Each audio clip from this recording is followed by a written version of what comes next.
doing well on this Friday. And all right, so we're going to just go ahead and dive into it. Thank you for all of you who've been on the calls for the last couple of days. Thank you for taking the time out to be on the calls and to help us to understand and better implement our CES process in the ways of HP, homeless prevention, as well as outreach into our homeless wait lists, both our various wait lists now.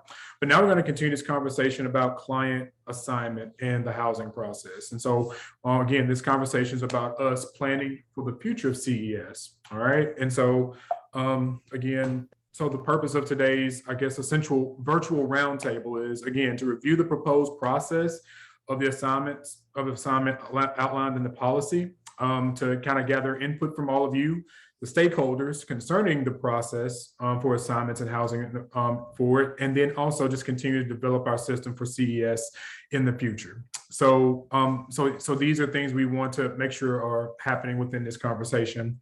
Of course, I have this graphic. I'm not going to go through the entirety of the graphic again. I just use it as the conversation starter, just so that we understand where our system is and where we are going. We know that, based on the conversation we've had on yesterday, and training we had on yesterday, we see that this process is people coming into our outreach, going onto our wait list. And of course, this context of this particular conversation is centered around those who are homeless, not those necessarily in homeless prevention in this case. And basically looking at the system of how do we better efficiently move people from our outreach and our wait list into programs where they're being assigned efficiently and with priority. And so here's where now yesterday when I presented my slides, one thing you may have noticed, and it was a very, very small change, but of course we did this presentation in lieu of case managers, agency housing projects being the ones who are doing assignment. But of course, as many of you are probably aware, including those of you on the CES committee, that the original projection, of course, was that CES navigators would be the ones who would be assigning clients from those regional housing wait lists. And of course, once those assignments would be made, the agency would be responsible for moving those people from one of our wait lists into their program and begin engaging them in program. But of course, as of right now, that is not going to happen. Right now, it is incumbent upon agencies, your housing agencies, to be able to take from that list, all right, and assign them into your programs. And keep in mind too, we still want you to assign, we still want you to take from that list as efficiently as possible. Again, when you see clients and you have vacancies, please, by all means, jump in, pull high priority people from the list and begin to serve that person, all right, regardless of whether there's a unit ready or not. We want to begin engage that person into a program. And so with that being said, what we want to discuss today is, of course, what we were projecting, the thing that we were talking about, and kind of just to kind of fully flesh out, or at least give a full idea of what we were thinking about, or how we were going about the idea of creating this particular part of the process in coordinated entry system. And so it starts with our navigators. And so the navigation team will basically be, again, this team of people who are going to be who would be making all those assignments for people designated from COC and ESG program contacts. Once the assignment is made, the recipient basically must just add them to your program. You've already heard me say that. But then once they're assigned to that program, basically they have to be removed from that wait list into their program. And again, the case manager then begins from there. Now, as we assign, we want to assign with certain principles. We want to have certain principles for as we're assigning clients. And so, with that being said, and Hannah, anybody else? Well, Hannah, in this case, please feel free to jump in. But also, if you have a question or you want clarity or context on something I'm saying, please, by all means, raise your hand or jump in and say, "Hey, Reggie, what about this?" And so, we want to make sure again that we have principles when assigning clients. And so these are things that we want to think about as we go across the board. And we want to make sure that these will be some of our guiding principles as we make those assignments. So of course, and although some of them should go without saying, we want to make sure that it's clearly said within the process in which we were projecting. So first thing, and keep in mind, these are things also that you can, if you If for some reason, you forget about or past this presentation, remember, you can always go back and review the CES policy. These information that I'm quoting today is being quoted. I'm saying today is being quoted from our CES policy. So please feel free to go back and review it as needed. But first principle, the use of, we want to be able to use available resources for the most flexible and agile manner possible to ensure people are served. So in other words, we want to make sure that we're using all of our resources. We want to make sure that we're serving those who are highly prioritized, of those known and identified. We want them to receive that assistance as quickly as possible.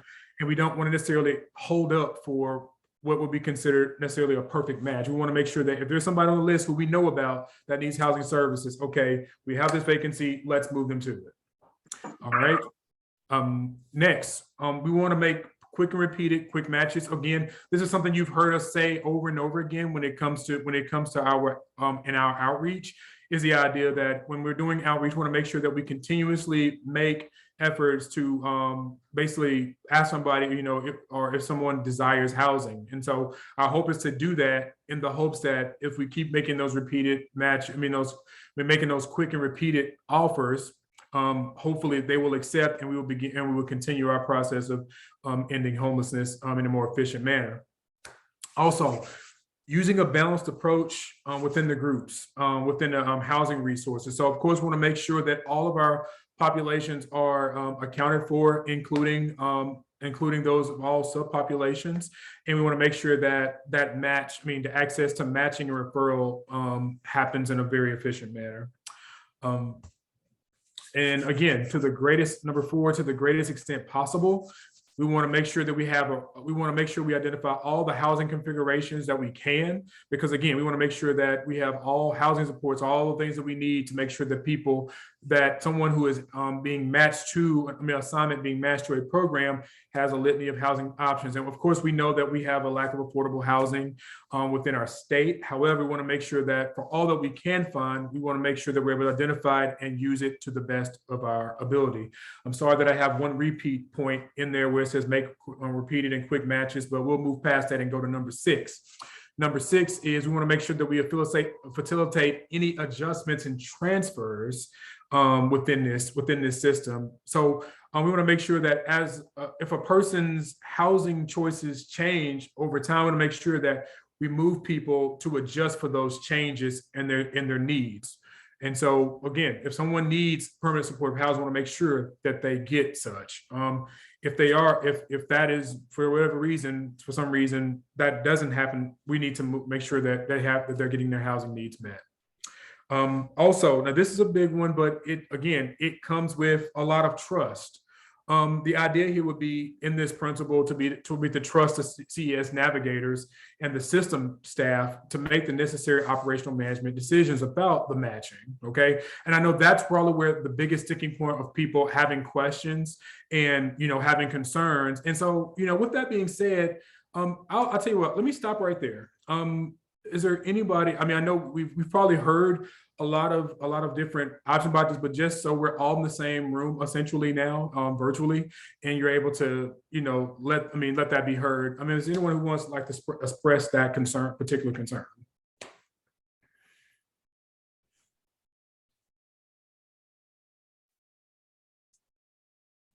Okay, but no one might be able to express their concern, but we know it's a concern. We know. Okay.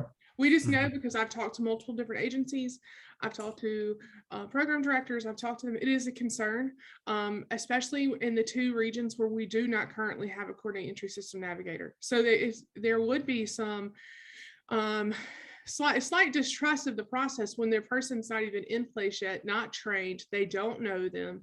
I will say we could use Robert and his relationship with the Delta as a good example of what that could be, because Robert, and Ms. Florida can jump in here too. Robert has a great relationship with the agencies in the Delta.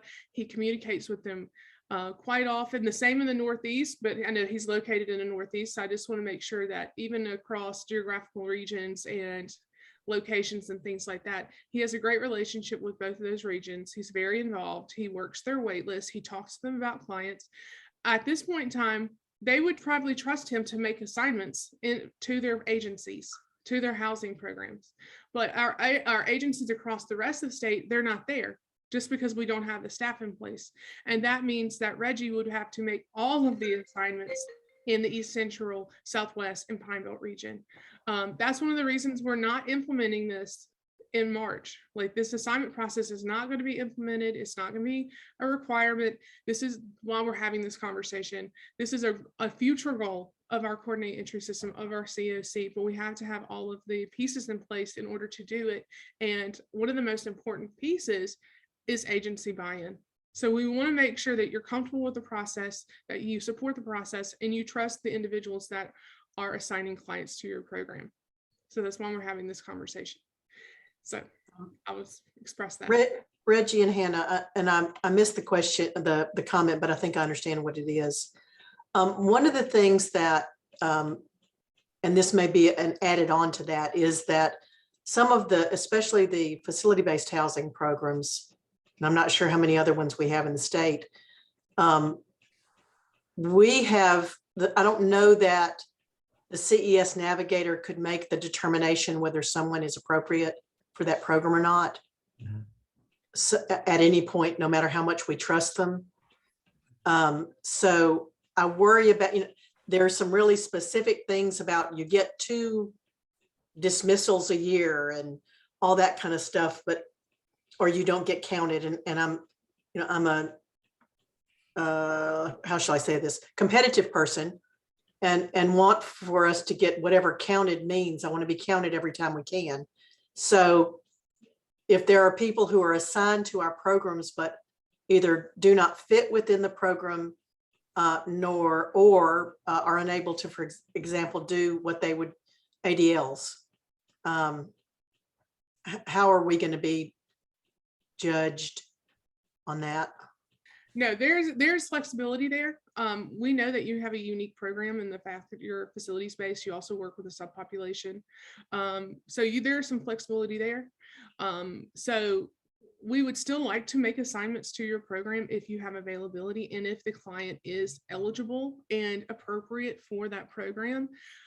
There, like you mentioned it yourself, there is an ability to say this referral is not going to work for us. This assignment's not going to work for us, but there's some criteria to meet that. So you have to kind of document why this referral or this assignment is not appropriate. And it can't just be, oh, I don't want to serve them.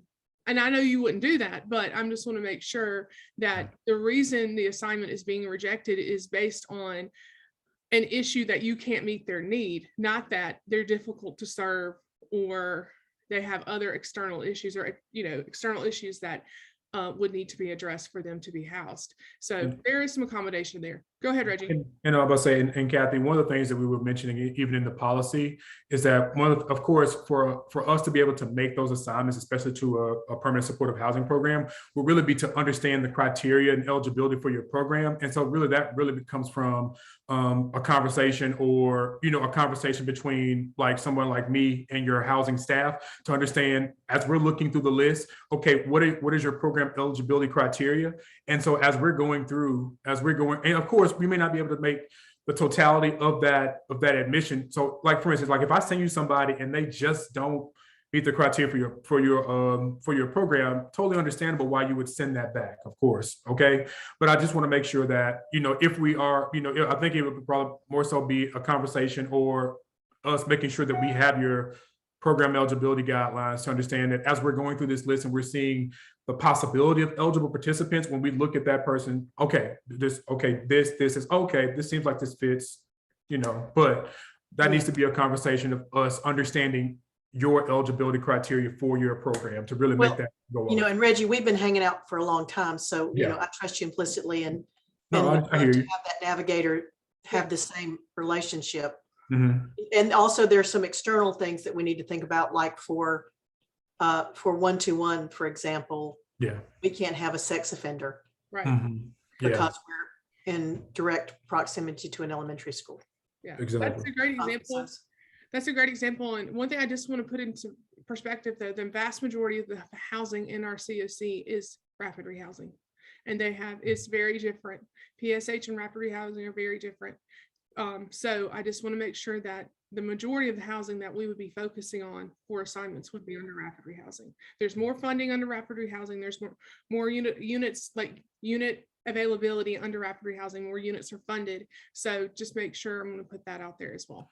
And if I could drop this, if I could drop this one other piece of information within this, for the navigation to truly work too, it's not only an understanding of program eligibility and criteria, but also needs to be an understanding of your basically your funding. Essentially, like for instance, let's say you're projecting, or we're planning on serving 4 house, I'm just throwing an arbitrary number out, 4 households each month. Well, that needs to be communicated with the navigation team, like, hey, based on the budget that we've projected out, for the rest of our contract for this time, we're planning on, hey, 4 people or 4 persons per month. So once we hit 4, that's our cap. So we know that as we're making assignments, we know, okay, well, we can't send, this is number 5 for Kathy unless she just had a vacancy, So that's, and so again, that comes with conversation. Of course, that comes with us being able to communicate, as well as navigators knowing, okay, here are COC funded agencies, here are ESG funded agencies, here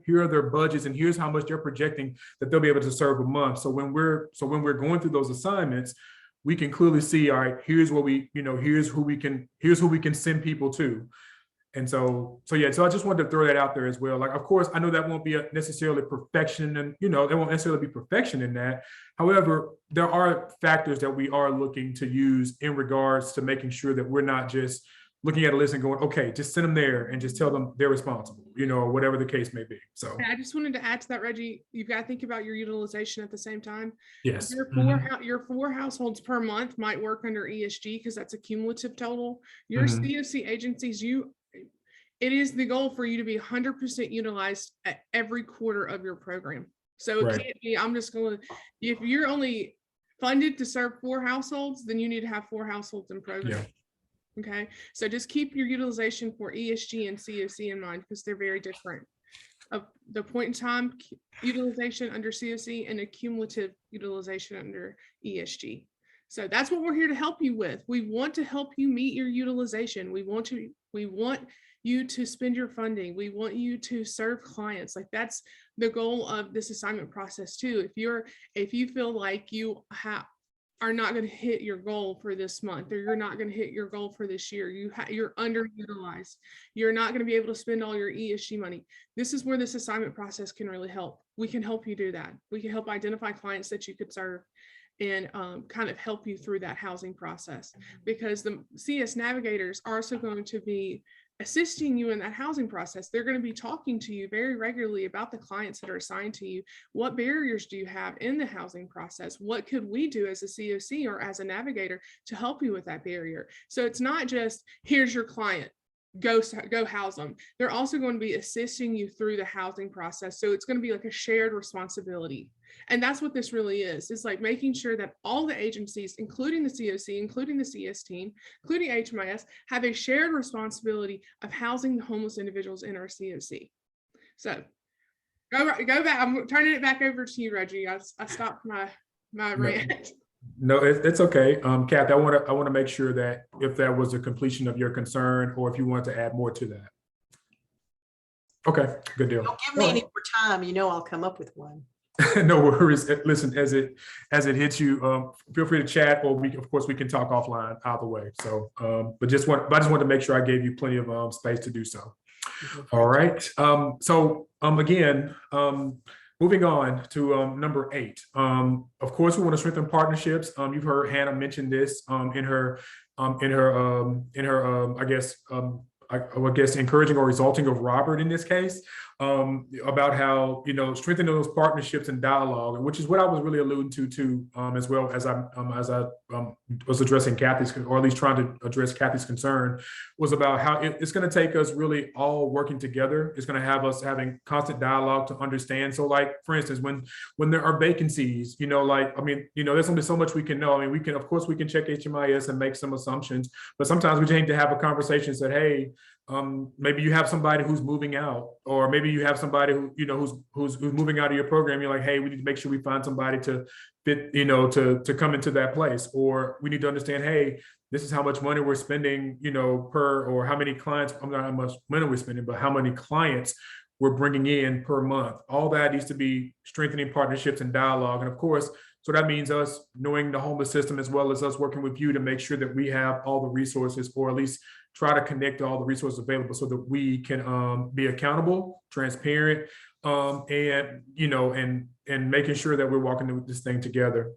Also, we want to make sure that we regularly review acuity groups just to make sure that we are not missing, not that we're not basically that we're not neglecting a particular group for whatever reason. Like, for instance, we don't want to, based on our CES priority, one of the groups that we don't want to neglect is those who may score high, right? We want to make sure that people who score high are being attended to and being assigned, and and hopefully having their needs met, or having their case managed. And so one of the things that we want to do, of course, is, as a part of that navigation piece, is to essentially kind of be a check-in, is to really come or be able to help with in such of a case conferencing type way, where we can say, hey, how's it going with this person? Are there any foreseeable barriers? Well, there may be some barriers that you already know of, but is there any, you're overcoming those barriers? Or, oh, maybe you've got them moved in. When do you move them in? Because we, of course, want to be cognizant of outcomes, of course, not only by our own knowledge, but also in HMIS.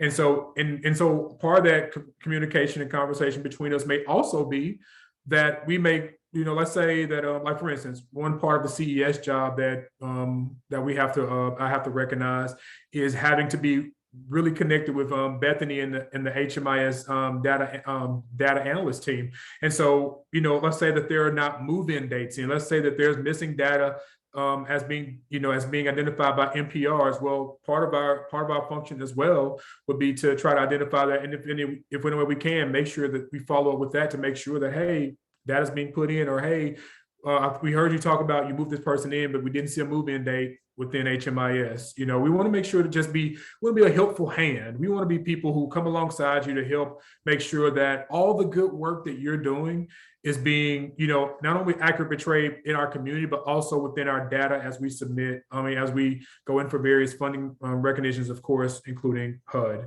and MHC locally. And so and going back to this graphic, when we talk about this in CES, and this is one of the things that we were hoping and projecting that our assignment process would help us to deal with. There are times in our, within our system where we have people who are on the list, and then, they may be on the list for an extended amount of time. Some of that may be for an oversight. Some of that may be because people say that, there may be a lack of housing and people are trying to wait to find housing before they pull them off the list. But I want us to be clear that one of the things that we're using in our COC to try to measure, our system performance measures, is understanding the length of time to housing, right? So for us to have the truest, or to understand the truest measure, what that means for us, what we were hoping with the assignment was to do this, and you can see this arrow and icon, this arrow on my screen and the label assignment. And so the hope would be that we would make the assignment, and right as we make that assignment, the time between the time the assignment is made and when a person is moved in this case, this is more the context of rapid rehousing, just for clarity too. We want to be able to project that time, because I think that is a truer indicator of how long or how quickly we're able to house people within our continuum. We know of various practices that have been used, including letting people be on the list, and then only after we find housing, taking them off the list into program, and then moving and having the move-in date, like that time between the program entry and the move-in date being a very short window. And of course, if that is what is happening in real time, totally understand, continue on. We encourage you to do such. But if it's taking time for you to find units, we don't want this person necessarily we want to be able to have a true indicator of what it means to be moved from the wait list into a program, and from that time of program into move in. And so I just want to make sure that that's being clear. So that's one of the things we were hoping to help with as we were making those assignments, to be able to have that truer indicator of how much time it takes to move somebody from engagement in program to housing.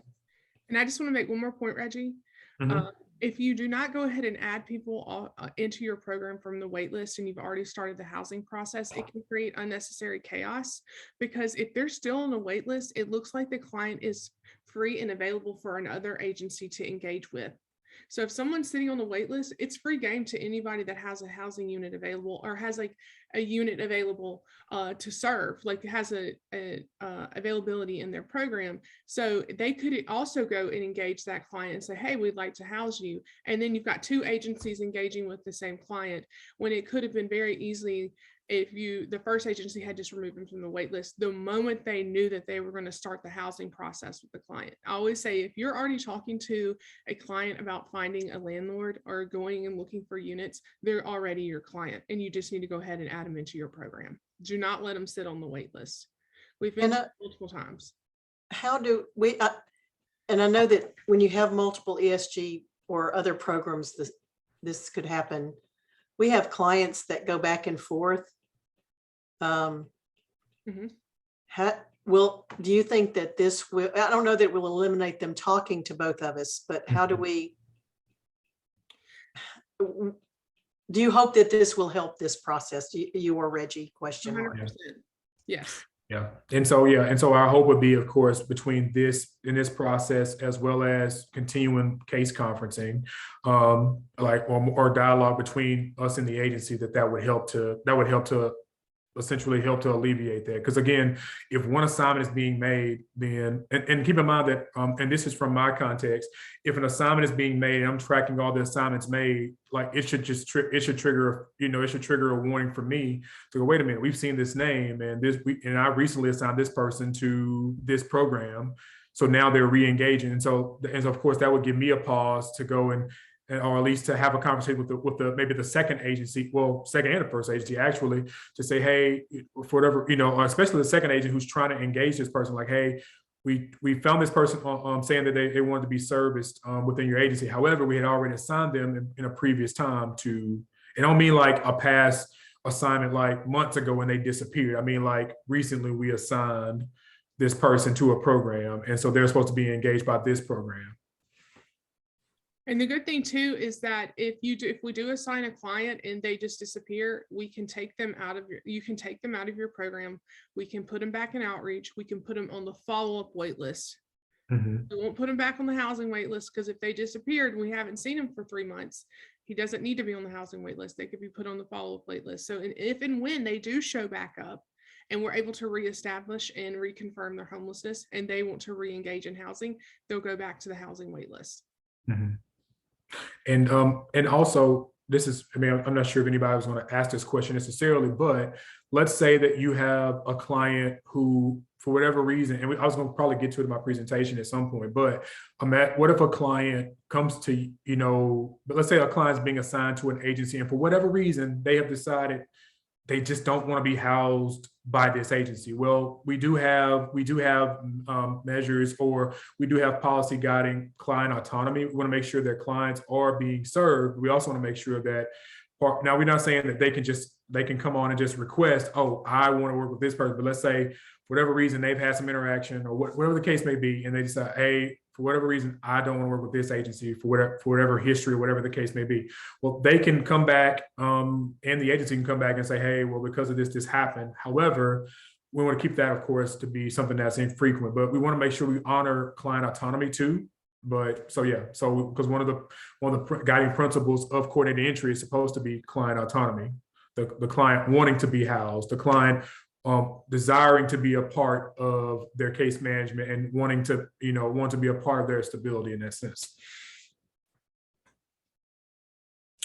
Let's see. Anybody else have a question before I continue on? Okay.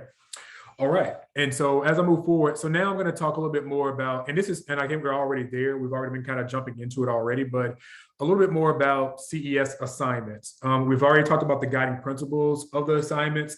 And so here's a little bit more about the detail of how assignments would go.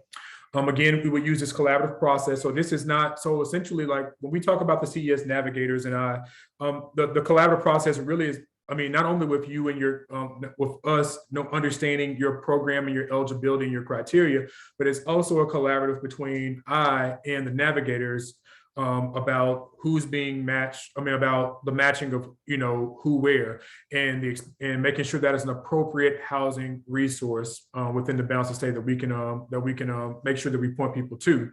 Also, unless otherwise stated, all the permanent supportive housing, and keep in mind, this is what we projected within our policy. I just want to make sure that's clear, of course.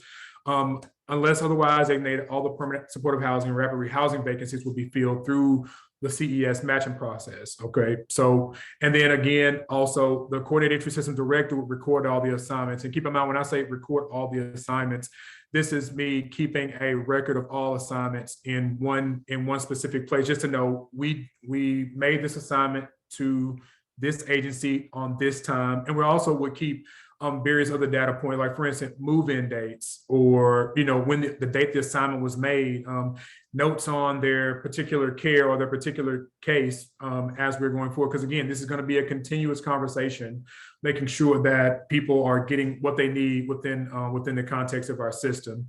And so, who would keep all the assignment recording? I and the team would, but more specifically, it'd be one specific comparable database. And in this case, just so you're clear, it's Smartsheet. It's me using a Smartsheet to make sure that we know, we made this assignment to this person on this day, to be able to track that. So, and so just so I'm extremely clear what I mean by that. And again, different factors that will be used in determining those assignments would be, of course, we will consider region. Of course, some of that is already will be kind of built in because we'll be doing it by region. But VIASPADAT scores, of course, so in that case, that comes towards priority. The composition, so we're going to consider, and although some of these things should go without saying, we want to make sure that we understand that we're not just saying arbitrarily here. We want to make sure that, of course, that they meet program type. So we don't want to submit an individual to a family service program, of course, or or the other way around. And so funding. Although that should say funding source, not funding score. That should say funding source. So forgive me for that typo. So of course, because that factors into how long they could be served. Also, again, program funding, meaning how much you have left. Because we may be trying to assign somebody and go, hey, I just don't have any more. I don't have any more money left to be able to do such. Program utilization, of course, it's hard to send somebody a place where you don't have any capacity to intake them. And of course, caseload of programs. And another thing we thought about was about the idea of looking at average VIASPADAT score and just trying to make sure that everybody has an equitable average across the board as we are doing assignments. When we look back at how many assignments we've made and the average score of the assignments, making sure that they're being determined in some equity. So any thoughts before I move forward? And I just want to mention, these are the same factors that you use to make sure that you're admitting people into your program appropriately, right? That you're looking at what region they're in, you're looking at their VIASPADAT score, you're looking at what their composition, if it's an individual, if it's family, so these are all the same factors that you would use to make decisions for your own program, but we're going to be using these factors to make decisions for our system, for our entire system of housing agencies. So just want to point that out. Hannah, one thing that I want to make sure that we're covering, because veterans are important, and I need to make sure that I understand and my staff understands that veterans need to be on both lists or any lists. Yes, so the veterans do need to be on their regional wait list. So either the housing wait list or the follow-up wait list, because we have veterans that don't want housing. It's the same situation. And so they still need to be on both those wait lists, and then they get pulled into our by name report that we work every 2 weeks. So that by name report, if they're literally homeless on a wait list, they get pulled over to that report that we go through. Well, I had gotten the reason this brought this up is Amy had said, thank you for inviting me to these meetings, but I don't need to be here on our regular wait list. Yeah, but we wouldn't, the difference would be, the COC would not be assigning the veteran clients to the SSVF agencies. Their system is so high functioning, they don't need us to do that. Like, they pull people off the list almost immediately. If a veteran wants housing, they're in a program the next day. And so that wouldn't be necessary because there's not like a list of 75 veterans that are just waiting on a housing program to serve them. Veterans who want housing are served almost immediately. And so they wouldn't need to be involved in this assignment process because they don't need assignments. Well, I meant the wait list is in general. Mm-hmm. Yeah, so the reason they would need to be on the wait list is we need to document their process through our coordinated entry system, and that they were found in literal homelessness in our COC and went through the same process as a non-veteran, and then referred to or assisted by an SSVF agency.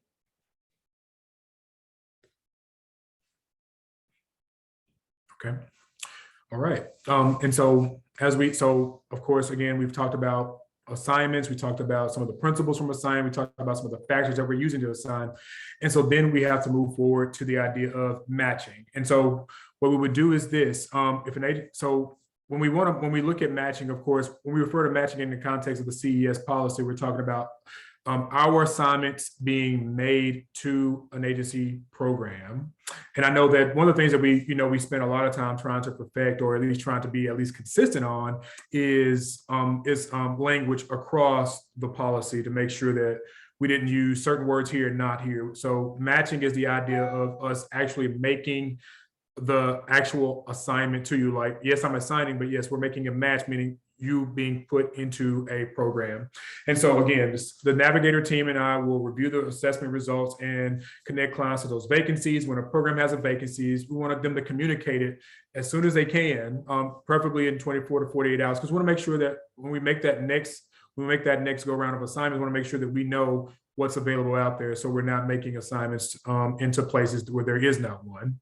And of course, we want to make sure, again, this is something I had already mentioned earlier when we were talking, but want to make sure that my team and I would understand all the eligibility criteria for the vacancy. So we don't want to necessarily just haphazardly say, okay, here you go here. We want to make sure that as we're looking through our list and we're looking at what the criteria this person may be able to meet, that we see this as a good match. It may not, and so we want to make sure that we're are looking at that clearly.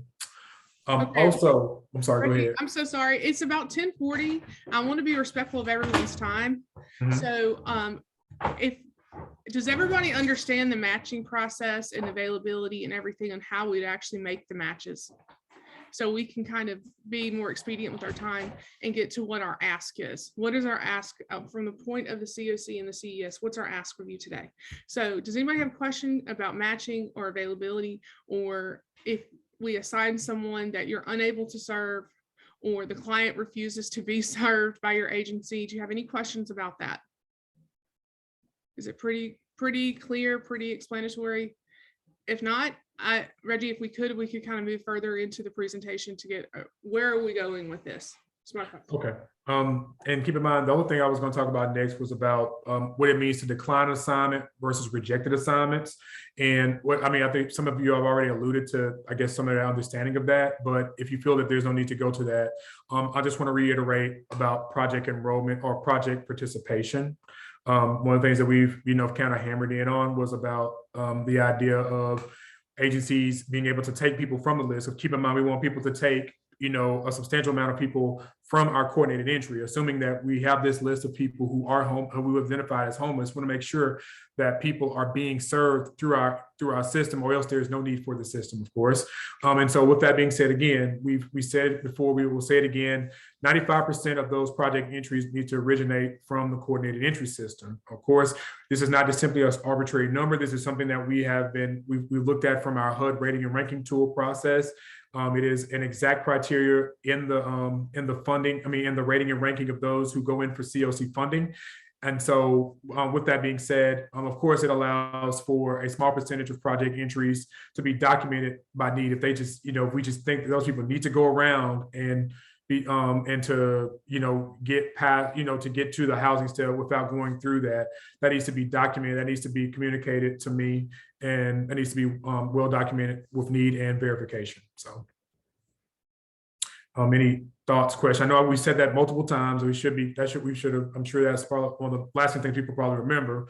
And the last thing, of course, that I will say again would be about about the value of the implementation process. I mean, we've kind of already hit on these already, but I'll just reiterate them just so it's clear across the board again. We've said it in coalitions, but I'll say it again for clarity here. The benefit for this is if we trust this process, and here's the thing, again, we may get to the end of this and you may decide that's not how you want to attack this thing, and that's okay. But I think what the benefits here are, of course, your contributing points to your overall COC rating and ranking. So if you're going in, you're making an obvious step and goal towards making your rating and ranking shine above others. You're also, again, our project entries from through CES are reported through HMIS, and that's certified. That's a certification of participation in our CES for future funding from our local funder, and also, of course, recognizing that a person's participating in CES via membership certification. And one of the biggest things too is also seeing the clarity of reporting within our HMIS. And that includes a part of our system performance measures, being able to clearly open up our HMIS and see, okay, who have we engaged and does not want housing versus who we've engaged and would desire housing. That's a big step because, again, I know multiple agencies talked about the fact that you would get on the list and it was hard to tell who we engage in actively and who we're not, or who haven't we talked to in months, or whatever the case may be. So hopefully this should bring clarity. Even still, like even the two list process will bring clarity to that part of the reporting. But ultimately, we want to be able to display outcomes for our system performance measures. Keep in mind, we just submitted those a few days ago, and we want to make sure that going forward, that our system performance measures are a true indicator of how our COC is meeting the needs of those in homelessness within our continuum. So that's pretty much it for me. I just wanted to kind of at least lay out what our projection of the process would be.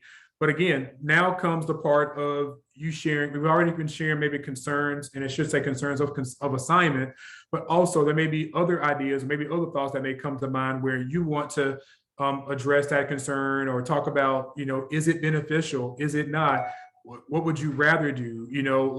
One of the things we would like to do, of course, is the possibility of just doing a small pilot to essentially kind of test this idea out. But now keep in mind, for a pilot to be truly accurate, we need multiple agencies to be able to volunteer and to volunteer to take admissions from the list and then give us feedback. And in the process, because we want to, of course, want to be able to do it, but want to be able to have this feedback loop where we assigned, you serve, but we hear back from you understanding, okay, is this process as accurate as we think it is, or is there a lot more desired, or does it help us, does it hinder us, whatever the case may be.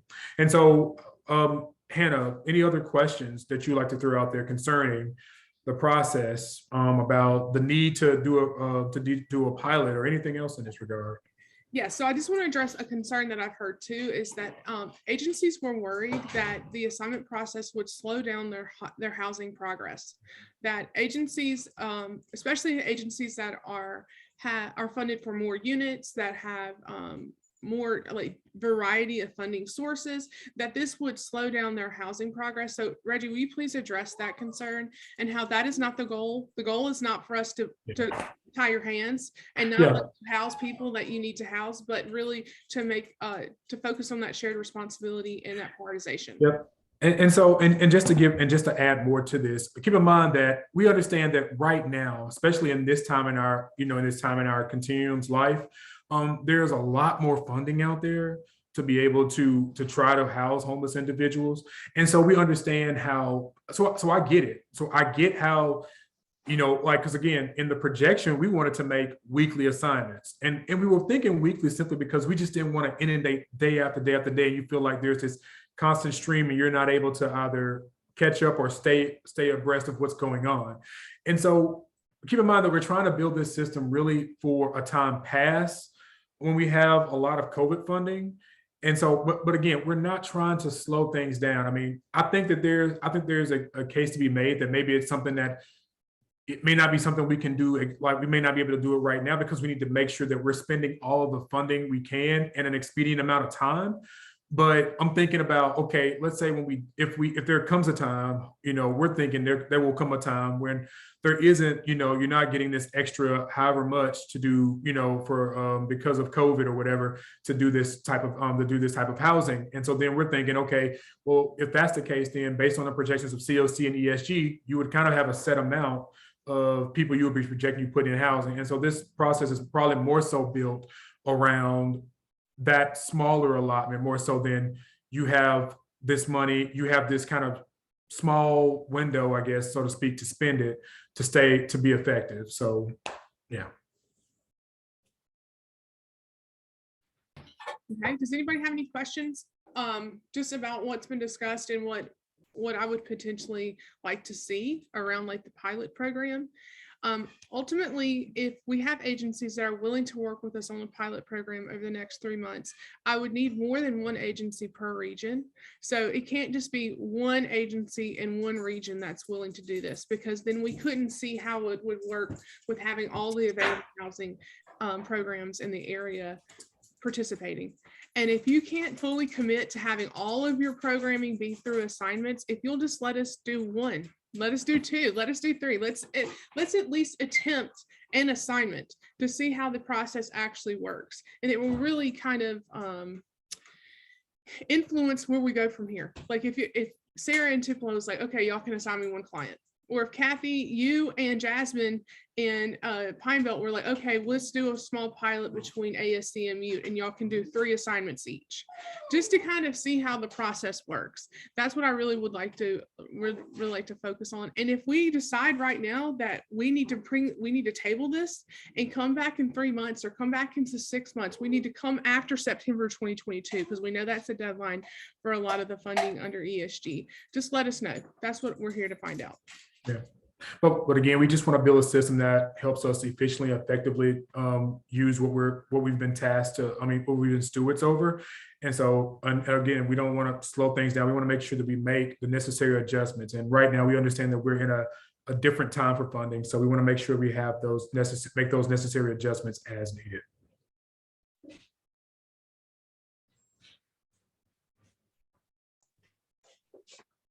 I would Go ahead. I need to talk to our peeps, but I can't imagine that we wouldn't want to. I am comfortable, like I said, Reggie, I'm comfortable with you, because, and if you have somebody who's from without, it's sort of difficult, because they may not know that Fred Smith has been housed by everybody and their brother and tore down the building. So, but if Jasmine is in, we're in. Okay. And I think too, just like a part of my, like what part of the process that's a little bit like concerning to me is just like the communication piece of it all, which we really won't be able to iron out until, you do have some pilot programs. Because like Kathy said, a navigator who may not know that this client already refused to work with this caseworker, or it's just the back and forth communication of it all that I think will just need to be ironed out. 100%. And case notes, contact logs are going to be crucial to this as well. So if you are assigned a client and you go through the entire attempt to house him process and it doesn't work out, that needs to be documented. So if he is assigned to a different agency or hits the list again, that all of that information is included, and then whoever does receive the next assignment would be prepared to address that client's needs or to know the history with another housing program. So that's another reason you always hear me talk about contact logs and file like case notes and things like that, because it's really important for us to understand what's happening in our coordinated entry system. And the only reason we can do that is if all the actions are documented. Another thing I just wanted to mention, there was a question in the chat that what if there's there's 50 people on the wait list and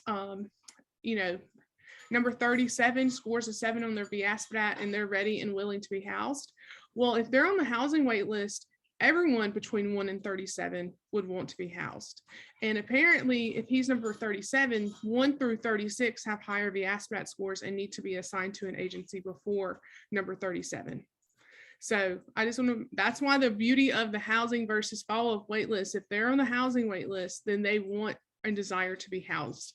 And that's when we really are going to rely on that prioritization to make sure we're housing people according to their acuity and their vulnerability. But that was a great question. Are there any other? Hannah, I had a question too about the navigator. It was my understanding that the navigator would also be involved in street outreach at some point, like maybe not every day or whatever, but that they were going out sometimes with the outreach teams. Yes. And so really what that's really meant to be is to basically give them just boots on the ground experience. Keep in mind that, my encouragement to the navigator, in this case, Robert, and others would be to, for them to be a part of those outreaches so that they're able to know a little bit more about the people who are being engaged and being added to lists. It's, of course, it's kind of hard to make that, of course, when you don't get to see people. But keep in mind, this is more so for the experience and more so to understand, and also to be in communication with people in outreach to kind of understand, where is this person? Like, has this person expressed a desire for housing, so on and so forth. So it's really more so to be for the experience. Keep in mind that whomever we bring on, we want them to have some bit of experience. However, the likelihood is sometimes that maybe they don't have necessarily street outreach experience. So this is really for them to get their feet wet and be able to understand and feel get a feel for the people whom they're being able to assign to programs. Right. And I just bring that up for the factor of like knowing, the history there of the clients. Yeah. Because if they're in touch with the different providers, but also, in touch with street outreach, then I mean, there shouldn't be, that breakdown of communication as far as knowing the clients. That's a great point. And I know Robert is very involved with outreach in the Delta area and in the Northeast area. He knows a lot of the clients. They're on the way. He knows the clients on the wait list by name because he's seen that he has encountered them in outreach when he's gone out with the regional team. No, that's an important part of the process. So that's a great point to bring up, Kim. They are going to be involved in outreach, and hopefully they will get to know the agencies and our homeless population on a very personal level, so we know that we're matching people up according to their needs. Any other questions or any other thoughts? One more thing about outreach that I just wanted to point out. One of the reasons I'm excited about this assignment process for just our outreach teams, it almost frees up outreach to just do outreach, right? And so I know a lot of times in the past, we've had this mentality where like, if I outreach to them, I'm keeping them. Like if I found them, I'm going to house them. Well, that can really impede the entire process of outreach as a community effort. Right. So it will kind of free up the outreach teams as the community outreach teams to go find the people who are actually in the community and put them on the wait list, and then let us worry about which housing program they're going to go into. So it would kind of free up the outreach teams in some way, instead of going into it with the day they do the outreach, they're like, oh, well, I don't know who's going to serve this client. Right. It takes a little bit of that out of it. And I could also add in that too. Let's just say that there's someone out there doing outreach. Let's say they do the BI SPDAT and see that somebody who has a high score. If they would like to request somebody in that high priority score, by all means, we won't hinder you, taking that person off the list. And if you want to say, hey, we want this person off the list, they scored this and we think we could help them. Okay, well, that's fine. But we want to make sure that, but those people get that priority though. So. Any other questions, thoughts? I propose this. If you're interested in piloting an assignment process in your region, please let Reggie and I know. And we're going to meet with you outside of this. So if it's a couple of agencies, if it's just one agency, we want to talk about this further. And so I'm hoping that we can at least have some kind of pilot within the next month. And then this group is going to meet back together and we're going to discuss what we found. So how did it go? What were the issues that we run into? What can we do to improve it? So eventually, if we do decide to commit to an assignment process, that we already know what works, what didn't work, and it'll be a seamless implementation. And I will say this, if we come to find out through this pilot that assignments don't work for us at this time in our lives, we don't have to do them, right?